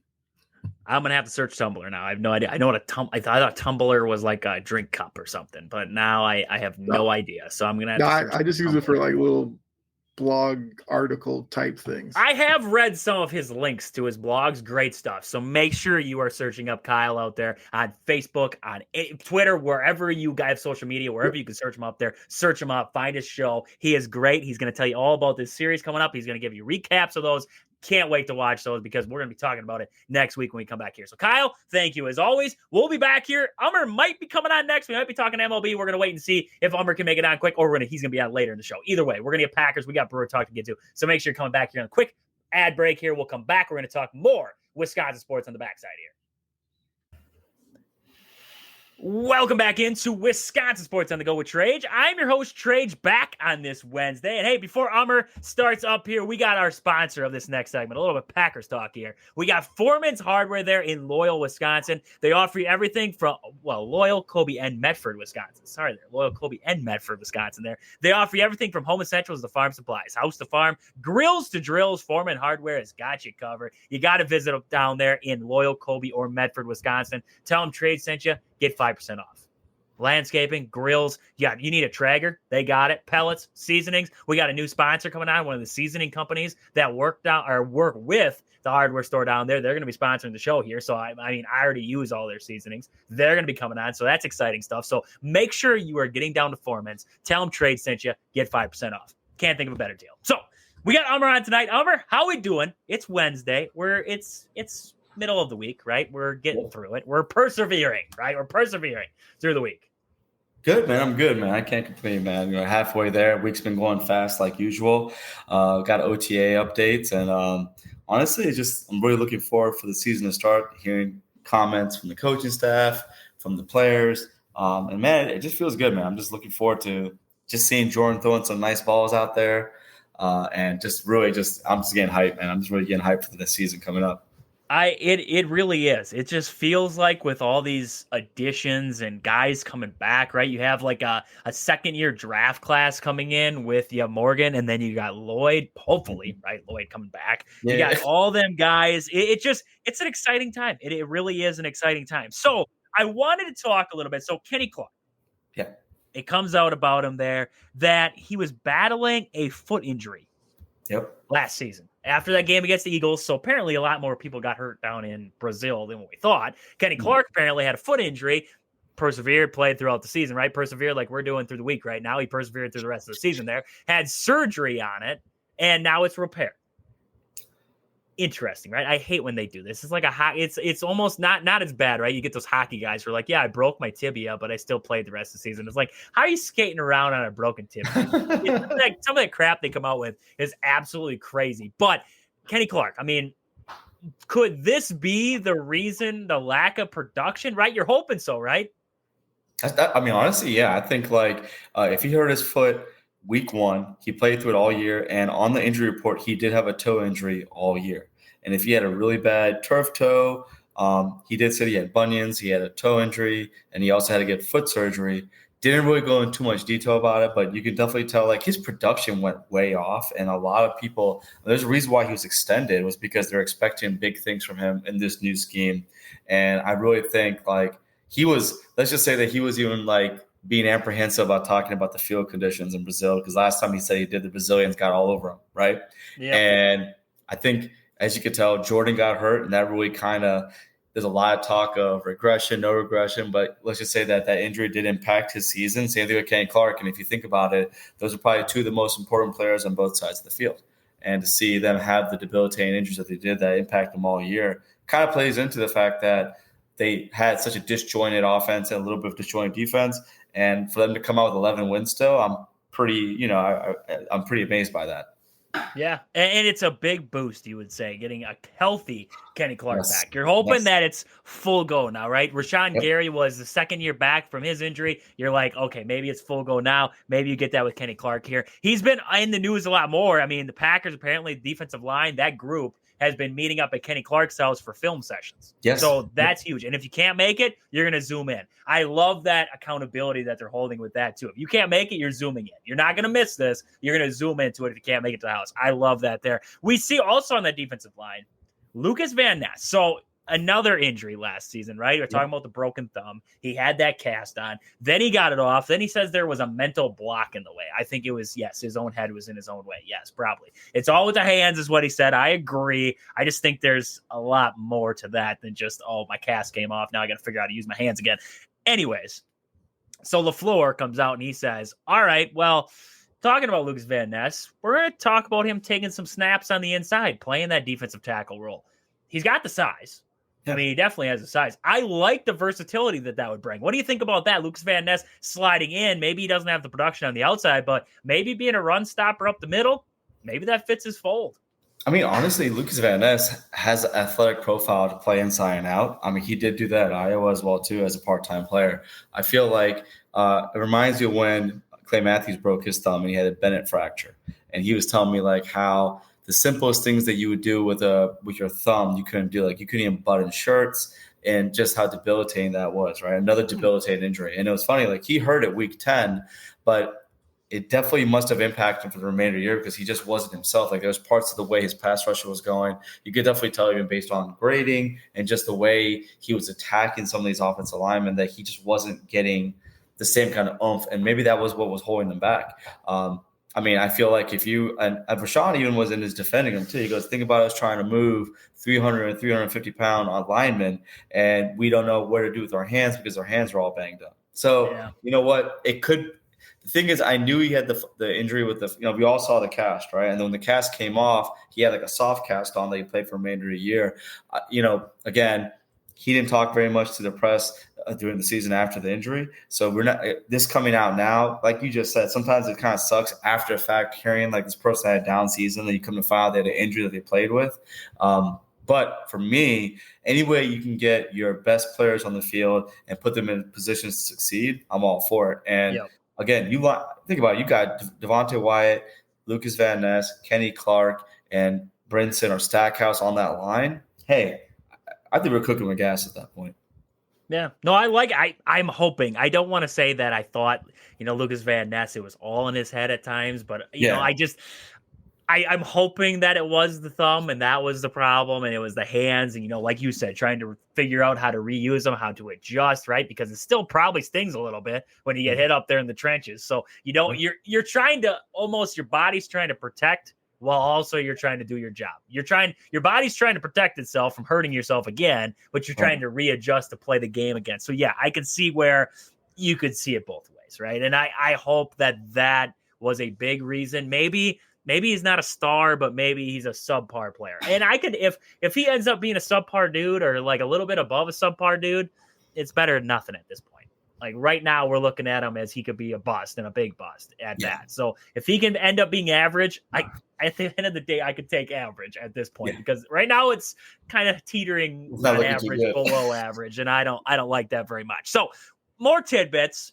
We have Keyshawn Nixon. He's talking about returning kicks again. He said last season, the end of the year there, and we kind of hinted at this, assumed this. We saw Jair walk out, basically say deuces, right? We saw Nixon say, well, I don't want to return kicks anymore. He was very adamant about that. He wanted to be not QB1, CB1. Now we see him coming back and he's like, well, I'm open to it. I'll do it. I'll do it again. That's fine.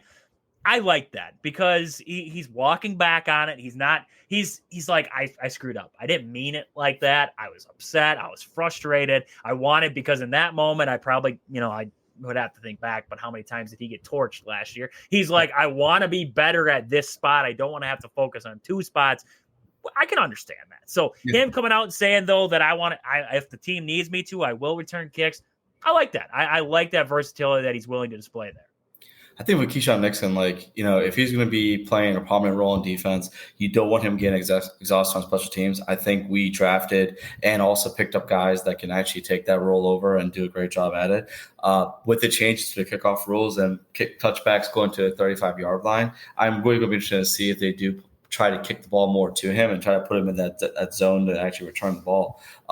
Keyshawn did walk back his comments. He said he was in his emotions. He sounds still pretty pissed off and that his mouth is still hit. They said bad taste. He says, yeah, I got vinegar in my mouth. He did have a lot of elusive praise for every single one of the people that's in the secondary. And then when asked about Jair, he had nothing but love. In his original comments, he didn't say anything about Jair until actually prompted about Jair. But at the end of the day, I think Keyshawn Nixon is one of those kind of dudes who, he even said that he barely even played in Oakland. It doesn't even count the fact that he has any tread on. He didn't lose any tread on his tires because of the fact that he barely did anything in Oakland, which I think was kind of funny. Yeah. But a guy like him, when you're a special talented player like he is, I think you just got to find ways to get him on the field. I think he's the kind of dude you put back there in in certain situations. I'm not letting him trying to do kick returns on a consistent basis. I think, like you said, it's a great thing that he's like, hey, I'm willing to do whatever it is to help the team win. But on the flip side too, if you're going to be cornerback one or at least cornerback 1 or 2, then I want that to be your primary focus. As long as Savion Williams can catch or a guy like McCole Hardman can catch, I don't need to risk Jaden Reed on a punt return. I don't need to risk Keyshawn Nixon back there. And maybe Keyshawn Nixon walks it back because he's like, at the end of last year, he's like, I don't know if Jair's coming back, right? Because he's frustrated. Jair was. I don't know if he's coming back. Now I want to focus on being the guy. Now it's like, oh, Jair might be coming back. So now I might be able to shift my focus back to being, like you said, CB2, and that's like a part-time role. And then I am also back there returning kicks. Because a big question mark, too, right now is where's Javian Bullard fit into this whole thing? Because with Hobbs on the inside and outside, it's like, where do you put Bullard? Because Evan Williams, you expect him to be back there with McKinney. So, barring injury, right? Knock on wood. But it's like, the secondary is going to get weird because, like Kalen King, we want to see him take a big step forward. Where does he fit into the fold? Where do some of these young guys fit in? Jair comes back. You have Keyshawn. You have Nate Hobbs. It's going to be, there's a lot of depth, right? And depth's not a bad thing, but it's also like, where do you put your playmakers then at the end of the day? And maybe Keyshawn Nixon sees that and he's like, where can I best help this team? And maybe that's returning kicks. Maybe that's being a sub on defense while also returning kicks. So it's one of those things too. And it's like Zach Tom right now. And I want to get into Zach Tom here. Yeah. Zach Tom, he's waiting on a big contract because we know Zach Tom is darn good. Darn good. When healthy, when going at he's one of the best in the game, if not the best in the game at what he does. He's waiting for a massive contract, yet he's at OTAs. And he says, and I love this quote, I'm just trying to do what's best for the team, and being here with the guys, I think it's worth more than that contract right now. Yeah, I absolutely love that. I love that talk because Trey Hendrickson. Yeah. I understand we want Trey Hendrickson in Green Bay. I get that, so I don't want to trash talk him too much right now. But you see so many guys like that example right there where it's like, I'm waiting for my big deal. I ain't going to go out there until I got it. And Zach Tom's like, dude, well, first off, right now, there's no contact. I get non-contact injuries happen. I understand that. Yeah. But at the same time, it's like the risk is a little bit less right now. And Zach Tom's just like, I want to get out there with my guys. I want to get this thing off the ground and run it. Trey Hendrickson's like, I don't really care. Like, I know I'm the best on the defense right now. I don't really care. Right. I love the way Zach Tom's approaching it. I know LaFleur spoke on it. He loved it too. He was very adamant talking about Zach Tom. And that's a leadership that you can't really teach that. That's what you bring to the table. And so I love that. What are your thoughts on Zach Tom right now and what he's bringing into that locker room and into that huddle right now? I mean, he's on that rookie contract. So at the end of the day, like he can try to hold out, but I definitely can understand that he's definitely trying to also show good faith and being there and showing up. I mean, I remember this time last year, he was dealing with a torn pec, right? He had a pec injury. And I think that kind of probably had a little bit to do with maybe his output or throughout the year. Maybe he wasn't fully recovered from that. The same thing Tucker Kraft was dealing with. Yep. And he, I think like for him to play as well as he did, knowing that he had an injury that he did. And it's kind of crazy how many torn pecs and issues that we had on our team with Myers and Tucker and Zach. So it just seems like, something that we need to get fixed. But seeing him out there and really because Elton's not there right now, trying to get an understanding about how this line is going to look and how they're going to kind of navigate through what they're going to do at these positions. It's good to get an idea about where people can kind of fit in just in things like, I think it's a great to have contingency plans across the board, knowing that, hey, if someone goes down, we're not going to fall apart like we did in that playoff game. Yeah. No, I agree. And I love guys, and I know he's on that rookie deal and everything like that, but I love guys who are just there. He knows that he's worth a lot of money. He knows that even if he's like, oh, Packers, trade me, right? Go give me somebody else. He could do it. But he's like, no, I'm going to stay. I'm going to be here. I'm going to help my team get better. We're going to get better together because he sees other guys. Elton Jenkins. Can you imagine if Elton Jenkins wasn't there and Zach Tom wasn't there? And we're just like, who's there, right? Who's actually at OTAs right now? So I love that you see Zach Tom getting in there. I love that we're seeing Romeo Doubs in that huddle with those wide receivers. He's working with Matthew Golden. We saw him yesterday working with Sam Brown Jr. there during OTAs. I love that Doubs is taking that step forward. We saw Reed in there too. Reed was talking with the guys. He was helping them out a little bit.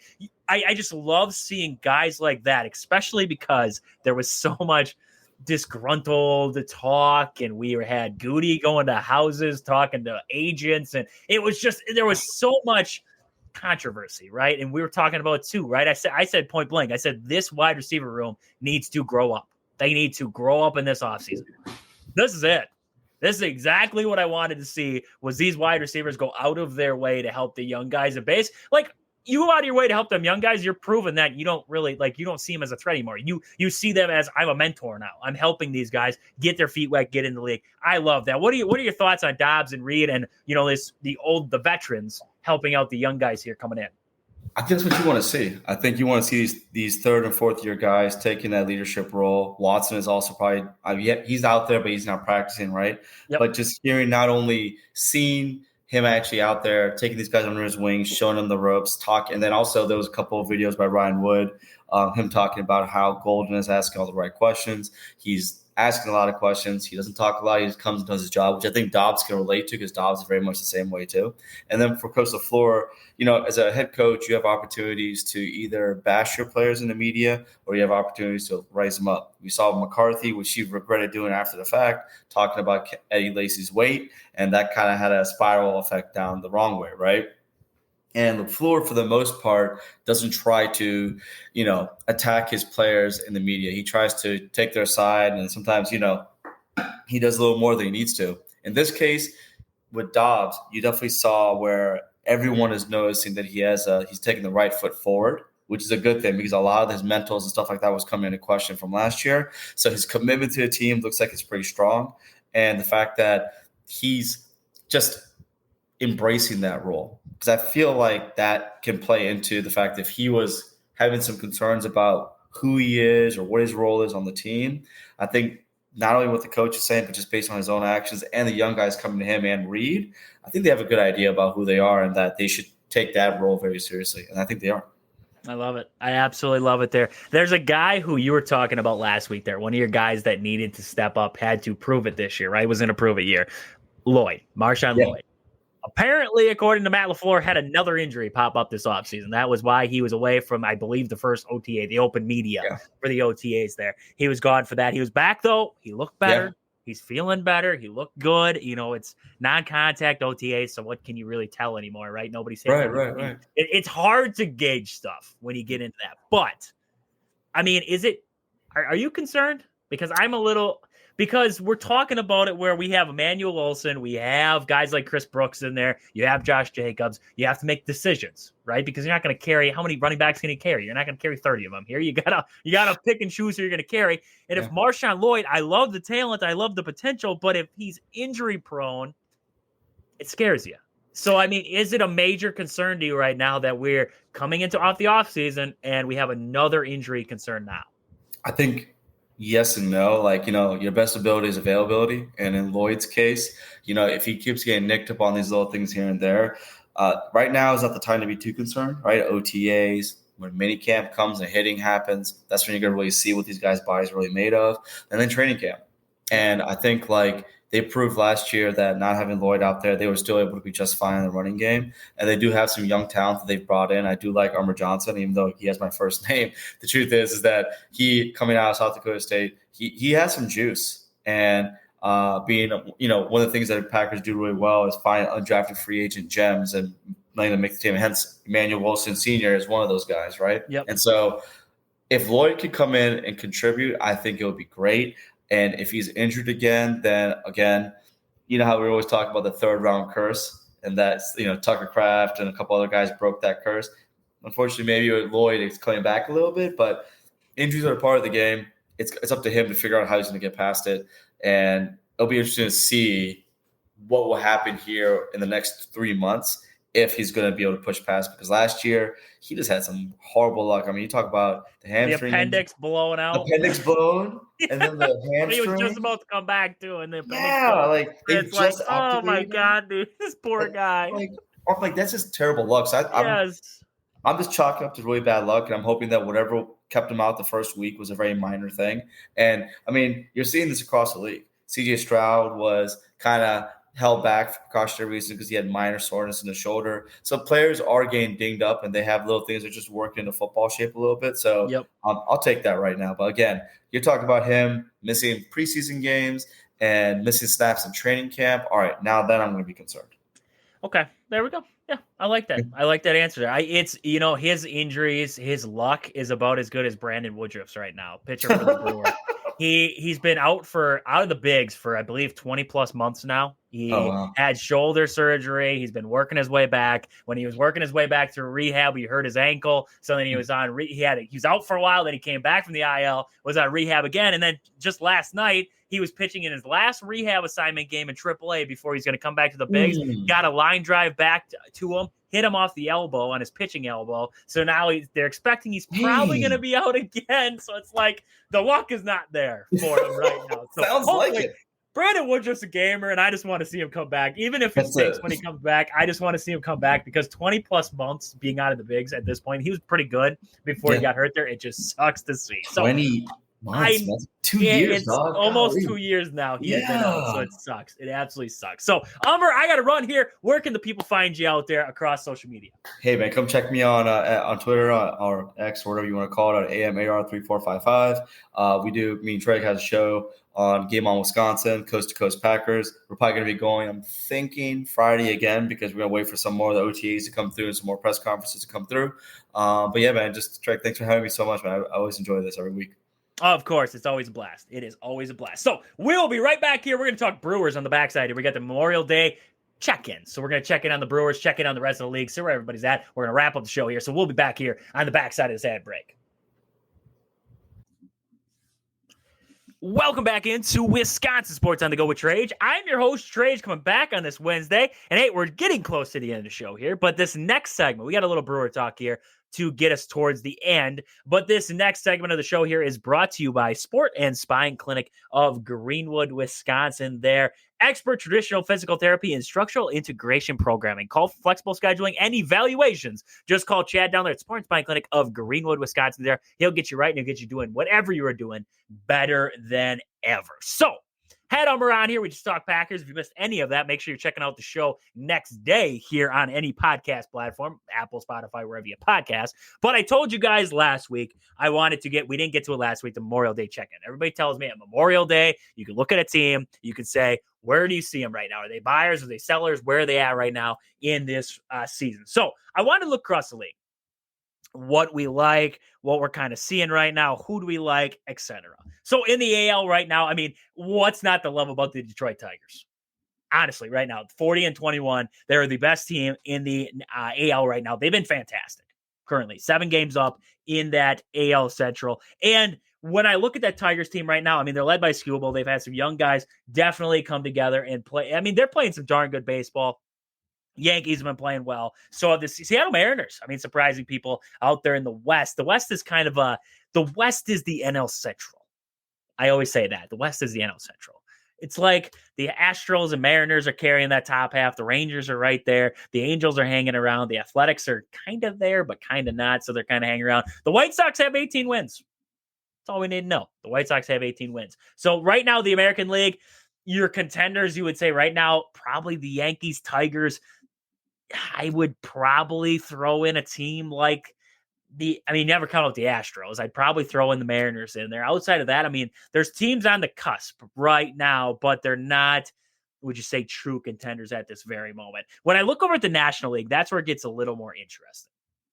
So in the National League, we have the Cubs on top of the Central, ahead of the Cardinals by 4.5 games. The Brewers at 6 games there after they lost that game to the Reds last night there. And then in the West, we have Dodgers up top there. We see them with a 1-game lead over the Padres. Giants just trailing by 3 games.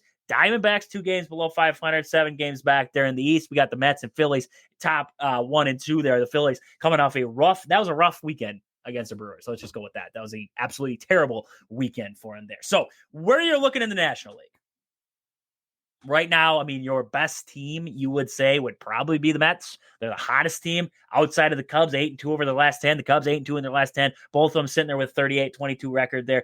I mean, the Mets have been better at home, so that's kind of where they get it. But the Cubs have been better on the road. 18-11 on the road are the Chicago Cubs, whereas the Mets are sitting 14-15. You think about 500 on the road is a good record. The Cubs exceeding that right now, so not bad for the Chicago Cubs. Their run differentials at 102 at this very moment. The Brewers, they're on their way back, 33-29. So the question is, the Memorial Day check-in. The question is, where are you at with the Milwaukee Brewers right now? After they just rattled off this big winning streak, they're 8-2 in their last 10. Where do you see this Brewer team right now? My answer to that, I see them as buyers, but sellers. Because do I believe that they can compete with the Mets, the Phillies, the Cubs, the Cardinals, the Dodgers, the Padres? Yeah, I believe they can compete. Don't get me wrong. I don't know if they can beat a 7-game series. I don't know if they got the thing with it is, and I heard this on MLB Network, and I completely agree. I don't know if they have the power to beat the Dodgers, the Mets, the Phillies. They beat the Phillies, but I don't know if they got the power when the Phillies are healthy and they're rolling. I don't know if they got the power to win a 7-game series and go long in the playoffs, right? Because over the last, I don't remember the stat, but off the top of my head, I don't want to look it up and waste time here. But over the last how many years you had to be fourth or better to, I mean, basically the team that won the World Series has been fourth or better in home runs across the league. So you have to have some power hitters in that lineup. The Brewers have some, but they lack it, right? They have contact guys, right? Your Sals, your Tarangs, they know how to get the job done. They just lack power, I would say. So that's the only knock that I could say on the Brewers. I think they can compete with these teams. I just don't think that, I don't know if they got the muscle to go the length in this current state where they're at. So where am I at with the Brewers right now? If you have enough starting pitching, which I think they do, right? Logan Henderson, Chad Patrick have been fantastic. You have Brandon Woodruff supposed to be back. He got banged up again, which sucks. Hopefully Brandon Woodruff comes back at some point there. But you have Savali in there. You have Quintana. And you have a lot of young guys. Mizorowski's going to be coming up at some point there. If somebody calls for Freddie Peralta, he's got an option next year. That's it. I wouldn't be opposed to moving a Freddie Peralta. I won't be opposed to moving a Quintana, except for if it's in the National League, because he kills us when he pitches against the Brewers. So I wouldn't want to see him go there. But if they call about a Freddie, or they call about maybe another, like a Rhys Hoskins, possibly, it depends what they offer. I don't know if I'd turn it down. If it's a guy where you think he can develop into a good third baseman, I know Durbin's been playing a lot better. Or actually, Joey Ortiz is playing a little bit better. So I don't want to completely say, well, we should just dump him right then. But I wouldn't be opposed to seeing him maybe move on from a guy if they can get better for the future, because I really do think the Brewers' best years are the 2026, 2027, kind of that range, 2028, because they have a lot of young guys, a lot of really good talent, Cooper Pratt, etc., down there in the minors who are on their way. It's just give them time, right? They need a couple years. But they're going to be here. When they get here, I mean, Jesus Made, Luis Lara, another outfielder. You're going to have Cooper Pratt, the shortstop, Mike Bovee, Brock Wilkin. You have a lot of talent down there in the minors. Between AA, single A, down in the Mudcats, you got a lot of talent. Timber Rattlers, there's a lot of talent going around. It's just waiting for him to come up, waiting for him to get to the big leagues. And that's going to be a couple years from now. So can you bolster this team and be ready for that? Because right now it seems like you're kind of in this stagnant year where you're going to be good. You're going to win some games. You're going to play competitive baseball, right? As David Stearns would say, bites at the apple. But you're not going to probably win it all. But could you potentially at some point? So that's kind of where I'm at right now. I'm not a complete seller, but I'm like, there's pieces that I can move on from if it came down to it. I wouldn't be opposed to moving on for it. So that's kind of where I'm at. The Memorial Day check-in, that's kind of where I'm at with this team right now. Am I a buyer? Am I a seller? I'd love to hear what you guys have to say. 715-990-4914. That is 715-990-4914. Where are you at with this Brewers team right now? Are you a buyer? Are you a seller? Where are you at with this team? I know it's early, right? Everybody's goes, oh, it's too early to say that. It's never too early. Where are you at right now? If it was the deadline today, are you a buyer? Are you a seller? Are you kind of in? You kind of aren't? Where are you at with this Brewer team right now? I'd love to hear it from you. 715-990-4914. So we got to wrap it up for the day. We had a long NBA talk. We had a long Packer talk. So we got to wrap it up for the day. We'll be right back here on Wisconsin Sports on the Go with Trades. We'll wrap it up for the day when we come back. We'll be right back here. Welcome back as we wrap it up for the day here on Wisconsin Sports on the Go with Trades. It was a great night. Great talks all the way through. If you missed any of it, make sure you're going back, checking it out tomorrow across all podcast platforms, Apple, Spotify, YouTube, wherever you get podcasts, make sure you're checking it out. Make sure you subscribe anywhere you find us out there. We had Badger talk earlier on today. We're talking Badgers. We talked Brewers early on in the show. We talked NBA. We talked Packers. We got to a little bit of MLB here at the end. It ran long, right? We only got 2 hours. Maybe we'll get to 3 at some point. But right now we're at 2 hours, so we couldn't go any longer there. But we got a little Brewer action coming up here over the weekend. The Brewers are going to be taking on the San Diego Padres, coming back home to take on the Padres after this Red Series finishes up. That'll start this weekend. Then they got the Braves coming up next week, the Cardinals after that, and then the Cubs. So a little bit of tough sledding for the Milwaukee Brewers. So we'll see what happens there. Hopefully get some good wins coming up here over the weekend. But hey, just a quick little tidbit to end us here. We have a non-profit charity we're going to be partnering with, Warm Kids Wisconsin. So make sure you're checking them out there. They supply warm clothes to kids they're working right now. They're up here in central Wisconsin. The goal is to get kids everywhere warm clothes and being able to donate them to kids in need. So we're going to be partnering with them. We're going to have more information on that, but make sure you're searching it up. Facebook, they're on Facebook, TikTok. a lot on TikTok, right? They has a lot of videos that he posts over there on TikTok, but on Facebook, they're on there. They're on Instagram. They have link trees there so you can help donate, find out about their mission, everything like that. So we're going to get a little bit more information on that. We're going to have it up on our Facebook page too, and we're going to have some commercials, everything working on that. So we're going to be partnering with them, so I can't wait to get that underway. But with that, that's about all we got for tonight. Thank you all for tuning in. I hope you guys enjoy the rest of your night and week. But until I talk to you guys again next Wednesday, see ya.